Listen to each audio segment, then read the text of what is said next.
We're back in Disco Elysium, having so much fun playing through this mystery game where we are acting as just the most insane detective you've ever seen. I mean, look at me. Look at me.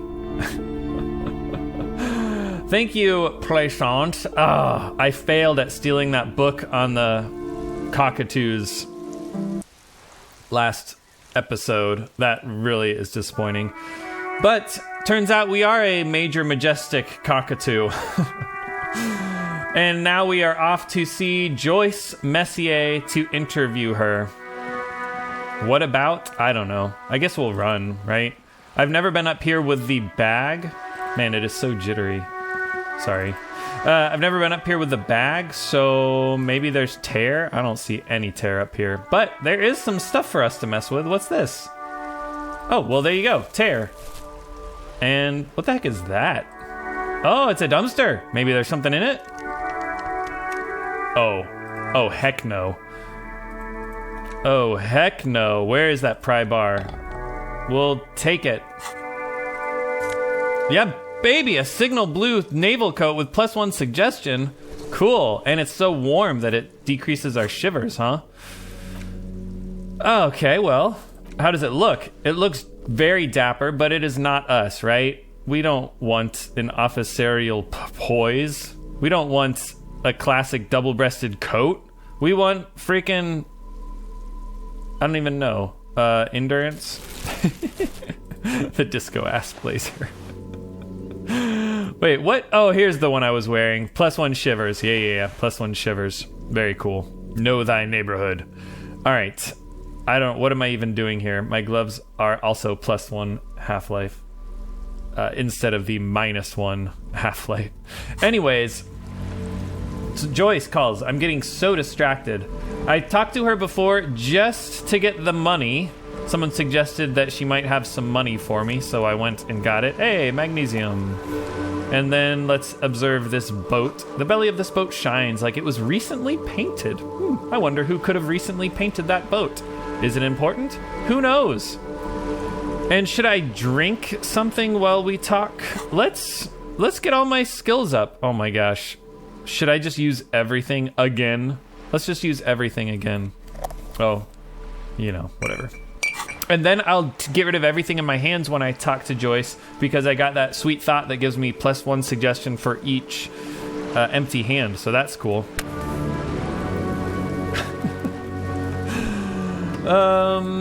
What else was there? Nosafed. That's not Nosafed, is it? Oh, hello.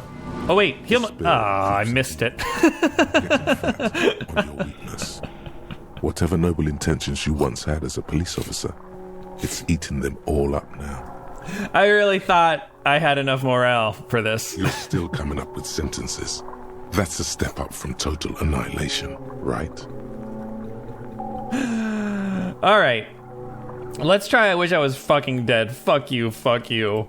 He watches you melt down stoically from behind the lenses of his glasses.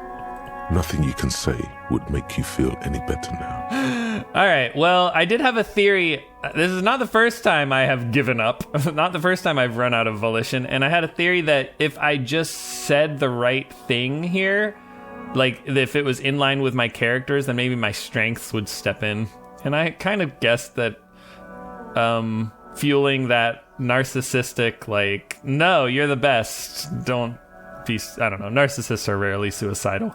Cop gives up the detective genre. But alas, I'm going to skip this for you guys, Another right? Police officer resigned. Is this exactly what we've seen before? A nervous breakdown. Yeah. He now lives under a bridge. I remember the birds. Occasionally throwing birds meaning women, not shouting, actual birds. I never loved that woman. Anyways, when asked stop. To comment, I can't do it anymore. Let's load that game. Let's try this again, shall we? Alright, so we need the morale. I guess I'll heal up too. Does this morale actually affect my volition? I think not, because I'm getting +2 morale from something. Oh, damage -2. Okay, so yeah, we should keep this healed up, right? Because that'll make it go back up. Oh, cool. So let's see. Bonus from thoughts, is it? Is that what's giving me volition? Oh, no, sorry. Yeah, bonus from thoughts +2. It's not just +2 morale, it's +2 volition. Ah, very cool.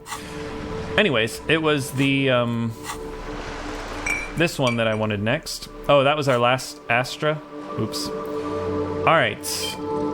We'll do that. We'll get rid of it. And I could get Inland Empire. Oh, okay, good. We didn't run out. Okay, we only have 2 Real left. All right, I think we're like as good as we can do. Our suggestion is at 3. Wait, bonus from thoughts. We should have 2 because both hands are empty, right? Oh, maybe I have -1 from something. Oh, you don't get +1 for each empty hand slot, huh? All right. Yeah, we'll get rid of everything so that we have maximum suggestion. Was there anything else that I could like switch out for my clothes? Maybe we should like act a little differently around her. Yeah, let's act totally different around her. Not that, not the drama. Where's the other blaze? Oh, it's the one I'm wearing, I guess. All right, yeah, let's be suggestive. Oh, except this shirt takes away our suggestion. Man, I don't know. No, I'm gonna be true to myself. Be true to yourself. Hey Joyce, how you doing? You're back. Good. What can I help you with? You're on a boat. Why, yes I am. Does she have a name? The boat? No. It is called Cordelati 19 because that's the type of sloop it is. How do you like it? Why would I ask what kind of... That's just making a fool of myself. How do you like it? My sloop? I like it a lot. It's the eel's hips, baby. Oh yeah, the eel's hips. I'm enjoying this part of the interview. It has so little to do with the murder we're investigating. Thank you, Kim. I really do, the lieutenant thinks. Is she thrown off yet? He's looking at the woman, assessing her. Ah, Kim, a man after my own heart. Let's throw her off. Yeah, not a lot of people on boats, are there? Of course there are. We're on an archipelago. How else are you supposed to get around? Oh man, we're making a fool of ourselves. Let's pretend to joke. Wait, we're on an archipelago? Yes, we are. We are on Le Caillou. Still, haven't seen anyone else sail a boat around here. I haven't seen anyone else drive a souped-up Capri Kenema motor carriage either. You could see Kim from all the way over here? Actually, that motor carriage has been specially issued to serve as a patrol and pursuit vehicle. He becomes defensive. Don't be defensive, Kim. It's for crossing long distances in the greater Ravachol industrial harbor. It's not a toy. He is a car man. That's right. I remember we looked at the car and we're like, he knows what he's about. Neither is this. A toy, I mean. It's a machine for crossing long distances in the Bay of Revachol, between the city and the islands. Do you have a license? Officer, I assure you I'm a highly qualified pleasure craft operator. The crowns of her teeth are porcelain, white as the boat's hull as she smiles. Very interesting perception, but why did you feel the need to tell me that? Qualified pleasure craft operator. So charming. Where's the damn license? We did need Half-Light for this interview. Can I see your license? I just renewed its safety inspection last month, officers. It is completely seaworthy. In fact, it's taken part in not 1, but 2 insulindic regattas. Even finished once. Still need to see a license, ma'am. Actually, you don't. What? What do you mean? The Wayfarer Act specifically denies the RCM the authority to demand anyone's operator license. It's a little-known fact among us law officials. Wait, so we can't pull over random civilians and demand their papers? That's weak. Unless it's their passport. No. Do you want to ask for the lady's passport? Yes. I'm going to need you to see your passport. Of course. Let's look at it. The woman is silent, smiling while the waves lap against the hull. In your hand, under the plastic, a light blue passport saying, Republic of Vespa. The coat of arms has a lion and an ostrich. Seagent. I don't remember ever seeing the name Vesper before. Let's look at the photo page. The woman, born in the year 3 in the commune of Rejoyce, smiles at you, face adorned with frown lines and crow's feet. The photo is recent. The name reads Rejoyce Leighton Messier. Is it 57? So she's 54. You're from Vesper. My husband is. I have dual citizenship. A Vespertine is handier when traveling. Vesper is whatever kind of geography is Revachol, I guess. Like has dual citizenship in Revachol and Vesper. And your name is Rejoyce? Yes, but please don't call me that. Why not? Joyce is much more efficient. I'm sure. Well, everything appears to be in order, unfortunately. She nods and returns the plastic bag to her coat. I think I have the handle on the boat thing. Good. I wonder, is there more she can tell me about Wild Pines? Let's just skip through this. I've done it before. I've talked to her about this before. So I'll skip through all the dialogue that I've read before. What we do. I'm afraid I don't. Yeah, what speak did they for do? The Pines, Cork, and that is the terminal. Got it. Another. She nods. Okay. Yeah, I think that's all. And about the strike?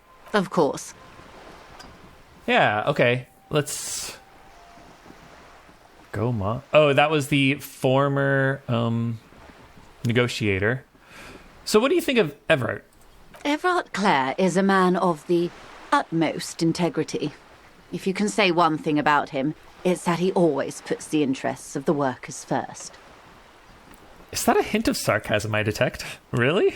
Of course not. Everard is fantastically corrupt. I imagine he has a thick, viscous goo where you and I have blood. I don't know. I might have thick, viscous goo as well. If you were to prick it with something sharp, you could see it oozing out. A knife, maybe? No, a rapier. You sound like you're about to take a rapier to him. Oh, heavens, no. We get along just fine. Yet, now that you mention it, I can't stop imagining that black treacle just dribbling down his double chin. A double chin, that's Everett, all right. He is the most corrupt individual I have ever seen, and I deal with men like him for a living. If there is anyone more venal, more irredeemably nepotistic, then it's his twin brother, Edgar. Twin? Did I know they were twins? There are two of him?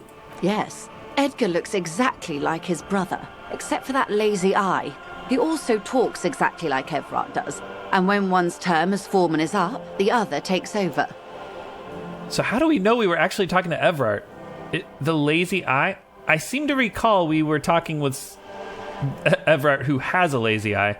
This sentence kind of makes it sound like Edgar is the one with a lazy eye, right? If I look exactly like someone else except for that lazy eye, that seems like... Well, I guess... I don't know who has the lazy eye. I assume Everard does. It's how they circumvent the term limits, you see, with a funny little switcheroo. While in office, they've embezzled God knows how much of their workers' dues. Clever boys. Sounds good. So, let's see. What about the union itself, outside the brothers, Claire? The Débardeurs Union was once a perfectly normal institution. 20 years ago, anyway. It must not have been easy to establish under the Emergency Act, but they did it. I can respect that. The Emergency Act makes it difficult to establish unions, eh? Organised labour at its best, as they say. Then something happened in the local chapter elections. The brothers Clare came and transformed it into a... how do you say? She hesitates, looking for the right expression. Shit show? A mob. The Débardeurs are a crime syndicate. Sad as it may be, we are forced to cooperate with them. That is exactly what I've been saying, and I think this is the first time anyone else has said the union is like a mob as well. Refreshingly honest, officer. The company has tried appeasing in the past, but I'm afraid our concessions have only emboldened Everard and his brother. She turns to me. And your opinion, detective, if I may ask? I'm a curious and talkative person, you see. Would you say the Débardeurs Union is... I don't have an opinion. Of course, officer. Seriously, though. All right, one more thing. You said something happened in the elections? I'm glad you asked. There was a woman, the previous forewoman of the Union. She disappeared. This feels important because there are a couple women mentioned about this case and that I'm pretty sure I haven't met. One is the woman who took my gun from the pawn shop, who bought my gun from the pawn shop. The other is, I assume it was Miss Buford, who joined the gang and had the the eighth Hardy boy was a woman. And then finally, the third interesting woman in this case is someone who was possibly raped by the murder victim. The guy who was shot, in fact. So, very interesting. I'm guessing 20 years ago, the previous forewoman of the Union is going to be old now. So, probably not anyone except possibly the woman who bought my gun. Disappeared? Yes. On the last day of the local chapter elections, her daughter phoned in and said she wasn't running anymore, or coming to work. Ever. End of story. And now her daughter is another interesting potential person we should find. This forewoman, her name? This forewoman, her name? Sadly, the company records do not even give a name. She's just forewoman in private correspondence, Holly. I don't even know if it's a sir or given name, and I don't have access to the Union's files. Happens. Does it? The company suspects foul play, but there's nothing they could do. It was a Union matter. Oh. The point of the presentation is, these kinds of things happen around the Clares. Watch out when you're dealing with him. Oh, you think Everett killed her? Or whatever, bought her off, or I don't know. Thank you for your concern, ma'am. We'll be just fine. Yeah, well, us and Everett, we're tight. Let's change the subject. Of course. How else can I help? You know, I did talk to Everett, Claire. You have? And how did you like Mr. Clare? A jolly man. Finally, time to choose sides. I can do business with him. For a socialist, he's reasonable. Of course. He must have his practical uses. How else could he have kept his position all these years? Or wait, actually, he could have kept it with corruption. Fantastic, worm-like corruption that reaches into the bowels of the earth. She looks at the ground and nods in agreement with herself. The RCM does not pick sides in this, madame. I hope it doesn't come off any other way. Of course. And I don't expect you to share anything he told you with me. I'm not a corrupt worm myself. However, if you felt like discussing something... Like money? How could I stop you? Are we not human? Are we not curious to hear another person's take? It's only natural. We would only be gossiping. Sure. Tell her she'll like you for it.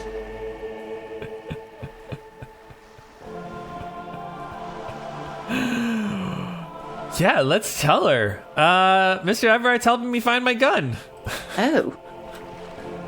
That's so helpful of him. The lieutenant looks at you, and you can swear his jaw muscle is trembling. Electrochemistry made me do it, man. How much time we got left? Oh, plenty of time. He's able to contain the anger and surprise. That was the stupidest thing we've ever said in this game, I'm pretty sure. And conventional police officers sometimes lose their guns. They then go around and tell people about this to gauge their reactions. It's all part of detecting. Absolutely, Kim. It has nothing to do with my freaking drug habit telling me to do it. Well, I am high on alcohol, pyrrolidon, and Astra. Incredible. Simply incredible. And how is it going? Has this detecting produced a gun? Mr. Everett says it's almost ready to be found soon. Did he now? Well, then it should be any day now. Unless, of course, he's lying to you. Anyway, was there anything else you've heard? This is so funny. I mean, he asked me to open a door. A referral, you mean? I take it this was for someone in the RCM. Don't answer that. No, like a real door to someone's house. Oh my. A real door? The lieutenant does not say anything, but you hear the nylon of his jacket rustle as he looks at you. It was nothing? I don't know. Of course. The RCM has the right to inspect any premises. How else would you catch the bad guys? The information was useful, I hope. What information? Oh, he just told me... Yeah. That was what let me ask him about Titus Hardy. So yeah, after I did that, he was like, yeah, Titus Hardy did it. Frankly, what was done was not pretty at all, but neither was it illegal. And it was not for nothing. He turns to me. I advise you to be very selective with what information you choose to share. This may have consequences beyond our line of sight. Ooh, got it. Let's see here. Okay, so let's be very selective. Should we tell her that the militant wing organized the lynching, that the Wild Pine sent mercenaries after the Union and now one's dead, that he asked the militant wing to fully cooperate with the investigation, and he didn't seem at all worried? Oh, this may have consequences beyond our line of sight. Let's not worry too much about it. After all, I am very high and drunk. So, let's see here. Yeah, this feels like the most interesting and also like what's Joyce going to do with this information. Everett asked the Union's militant wing to fully cooperate with the investigation. So that's very helpful, don't you think, Joyce? How benevolent. Hopefully they'll help you sort this whole business out, if they haven't already. Well, kinda. We cannot discuss the specifics of an ongoing investigation, ma'am. Besides, you haven't exactly been forthcoming yourself. Here comes the quid pro quo, baby. Let's go. That is only fair. Ooh. Should we let on? Oh, I don't know. Yeah, I think we go with Kim here. I've said all I can. Well, I hope it yields something. Otherwise, you'll have opened that door for naught. Anything else? That's all I've got to say. Naturally, Detective. There are lighter topics to gossip about. Should we conclude this, or should we tell her about the envelope? Yeah, this is the thing that electrochemistry said, just share away. He asked me to deliver an envelope also. That was the last thing. Still haven't done that. Sounds like he has you running errands, Detective. A well-established dominance ritual. Where did he have you deliver it? Nameless settlement down the coast nearby. I don't know. Ah, yes. I've been meaning to go there. He wants to build a youth center here for the children of Martinez. A youth center with Edgar Clare's statue on top of it. Her eyes run across the water remorsefully. Why is she sorry? Go ahead. Help him. Make it so. I have no power to stop him. Because she hates him so much, she just hates the thought of him having some prestige. Oh, and it's Edgar Clare, not Everett Clare? Wait. Why Edgar?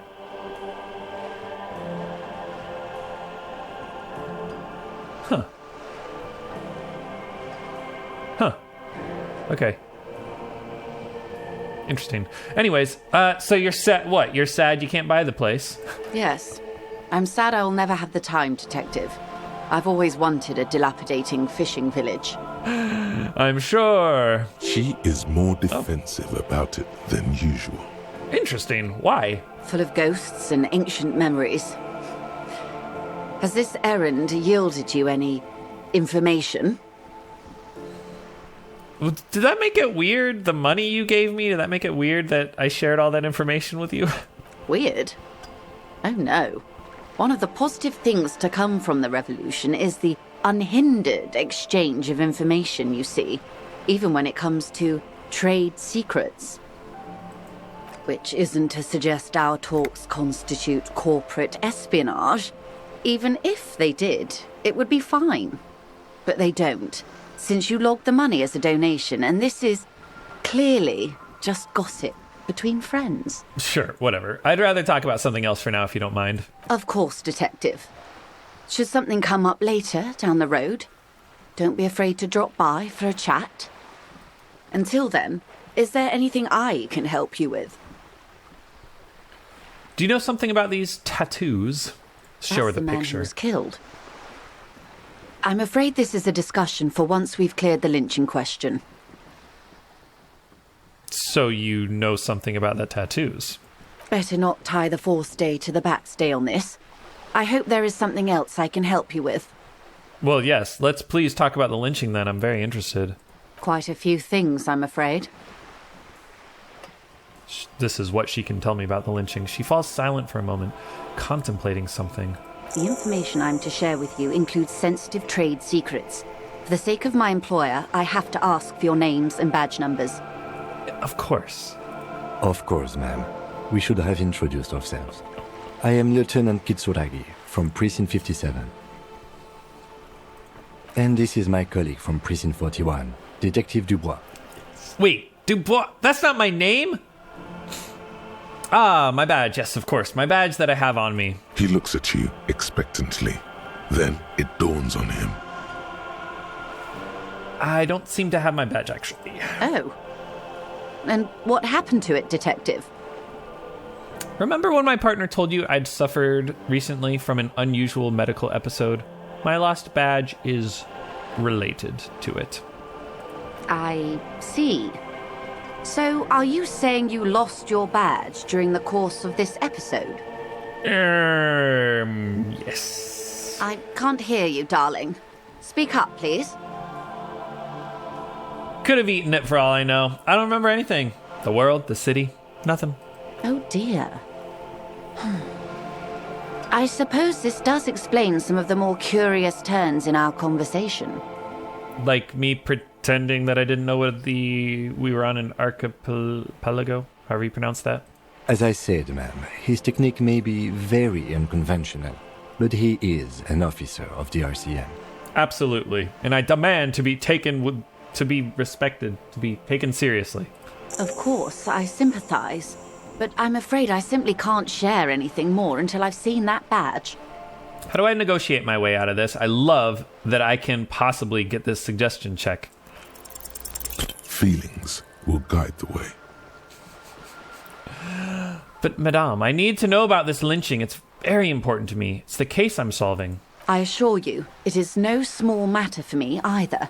We all share the responsibility for disarming this situation. I hope you have a badge for me as soon as possible. You don't understand. It's not like a side case for me. This is my main thing. Trust me, officer, I am fully committed to resolving this impasse. This isn't some side gig for me. You have so much else. I have only this. This is the entirety of my existence. She's silent. The wind flaps the sail above her. This boat, for example, and a home somewhere. I only have this case. Officer.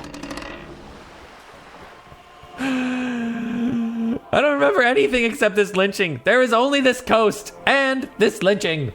You know, I don't mean to sound cold, but if you want something, you have to give something back. More than just guilt. You're doing it. Despite your own best efforts, you're still getting in. Somehow. I'll be frank with you. If I'm going to break protocol, I need to be able to justify it to my superiors. They're going to want to see something tangible. Like what? The Union is conducting drug trade out of the harbour. It's an open secret in Martinez. Surely it must not come as a complete surprise to the RCM either. Perhaps it's time to look into it. I've been looking for drugs for 2 days and these assholes were hiding them from me? Or You can find your badge, which honestly seems like a lost cause. Yes. Detective, a word in private before we continue. Excuse us for a moment, madam. Oh, that's me. Kim, what you got for me? This is not going quite as I hoped it would. Be quiet. Sorry, that was such loud music. How'd you hope it would go? Honestly, I was expecting you to use your unorthodox technique to keep her off balance and, not volunteer us to be her henchmen. Really? I thought it was going so well. This woman is running circles around us. She might have known about your misplaced badge all along, or she's simply an adept improviser. Either way, we've played straight into her hands. What do you propose, that we don't investigate the drug trafficking? No. If there is reasonable suspicion, we must investigate. Otherwise, she could claim we're siding with the Union, or that we're on their take. We'd never hear the end of it. What I propose is, we ask her, then we investigate, briefly. But do not share the outcome of this investigation with her. We tell her it's done and demand for her information on the lynching. Say no more. Let's get back to her then. You're back. Good. What can I help you with? Not an umbrella, I hope. I don't need one myself, you see. She pats her wet raincoat. Oh yeah, maybe we should have put on our raincoat. All around you, rain keeps falling down. On the wooden boards she's standing on, and on the water around you. What coat are we wearing? Wait, is that our raincoat? Yeah, neither do I. Let's pat our similarly wet cloak. Very rugged. Good She choice. likes it. Now, I suspect you had questions. Nothing like talking to pass a rainy day. Am I right? Okay, tell me about this alleged drug trafficking. It's quite straightforward. Someone is using Terminal B to smuggle raw ingredients from the Samar and Isola into Revachol with the Union's blessing. Wild Pines has suspected it for years. Okay. Ingredients for what, ma'am? Right. Meth and dextroamphetamine, GBL, and various synthetic psychedelics. Honestly, it might be quicker to say what you can't make from the stuff. We're really stressing our composure skill here. Shit, yeah, baby. It's the party pipeline. Why would you want to shut that down? Yeah, why are you trying to shut down the party pipeline? I assure you, officer, these are not the sort of parties you'd want to attend. Oh, I'll be the judge of that after attending that sort of party. She has no idea what kind of parties you've been to. All right, so you want us to investigate? Yes, but you won't get anything out of Evrat and the Dockworkers Union. Still, every chain has its weak link. I'm gonna need bolt cutters for this? Unlikely, officer. I'm talking about the lorries. Once the ingredients reach Jamrock, they're distributed to a network of local manufacturers, well beyond our grasp. But in transit, they may be vulnerable.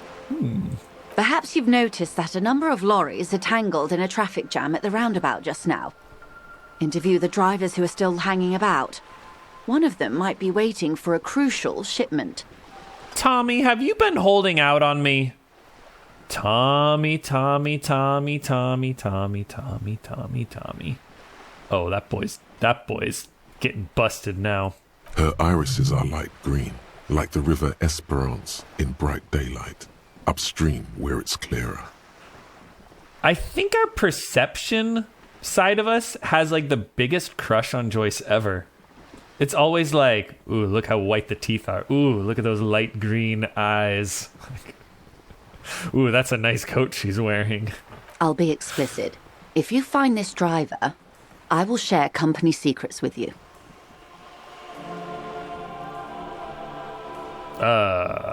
Do we have suspicions that one of the drivers was present at the lynching? I don't remember that. Okay, I made up my mind about the smuggling investigation. Yes? We'll take the case, probe the drivers, see what it yields. Excellent. No, whatever. According to my reports, there are at least 3 lorry drivers lingering near the roundabout. Hopefully one of them will know something. There's Tommy, there's C. Lang. Is he a lorry driver? And then is the third one the lady who won't say anything? It may come to nothing, or it may just blow the case wide open. I suspect the traffic jam won't disperse for a few more days. You should have the time you need. Sure. In the meantime, let me know if there's any other way I may be of assistance. Well, yeah, you can tell me more about the strike at the harbor. Of course. Wait, that's not it. Sorry. Of course. Don't tell her you've met Everard right away. Oh, This time. that's way too late for that, buddy. Sorry. Oh, there used to be another thing in here. And yeah, now it's locked out because of the drug trafficking. Okay, Thank you, that's all for now. Well, that was pretty interesting. We've got a quest to find the drugs. I'm so excited to find some drugs. And then we will be able to get Joyce's info on the lynching. And we're still looking for the armor pieces. I'm never going to prove my authority to anyone. Finding the murder weapon sounds good. Pick up the dice. 8 hours from 12:44, so 20:44. Yeah, I can do the math. And then we'll get the boots, and then tomorrow morning we'll send Kim off. We'll go find Morel. We'll do all that stuff. Find Speed. Hopefully finding Speed and the gem mystery will be connected, and we'll be able to kill 2 birds in 1 stone. Before I end the episode, there was a green circle up here I wanted to check, and then we'll go talk to Tommy and the other lorry drivers next time. Looks like there was more construction here once, decades ago. I love that. They did construction one time, decades ago. That's Martin Ace for you, I guess. This rundown town of just terrible people or poor people. Who's to say? I guess to my character, a poor person is a terrible person. My character is such an asshole. Man. Hope you guys are not getting the feeling that I relate to him at all.